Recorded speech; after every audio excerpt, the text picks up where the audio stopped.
இல்ல நீங்க தான் சொல்றேன், வாயில தெளிச்சிட்டு போவாதீங்க. நான் பலமுறை சொல்லியிருக்கேன். உங்ககிட்ட விசாரிக்கிற ஏஜென்சி எல்லாம் இருக்கு. விசாரிக்கிற ஏஜென்சி கிட்ட சொல்லி விசாரிக்க சொல்லுங்க. இல்ல நீதிமன்றத்துக்கு போங்க. பொதுவெளியில எதவனாலும் பொதுமக்கள் நம்புவாங்கன்னு தெளிச்சு விட்டு போனீங்களா என்ன அர்த்தம்? அது வாய் சவடா இல்ல இதுக்கு பேரு.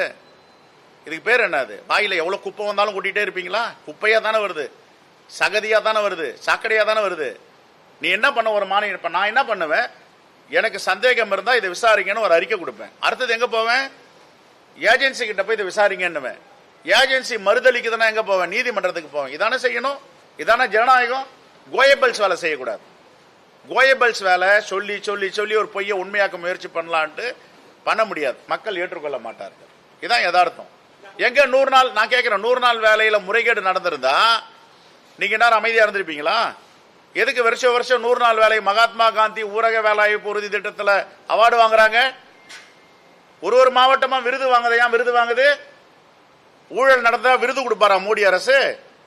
அப்போ தப்பா நடக்கிறதுக்கு மோடி அரசு விருது கொடுக்கறாங்கன்னு ஒத்துக்குவாரா அண்ணாமலை? சொல்லுங்க. விருது வாங்குறாங்க சார் இந்த திட்டத்துக்கு.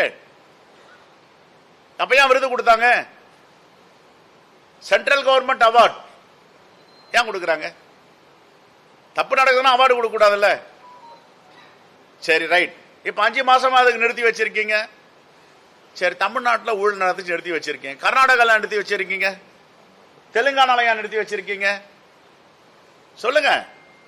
பாஜக ஆளும் மாநிலங்களை கொடுத்துட்டு ஆளாத மாநிலங்கள்ல ஏன் நிறுத்தி வச்சிருக்கீங்க?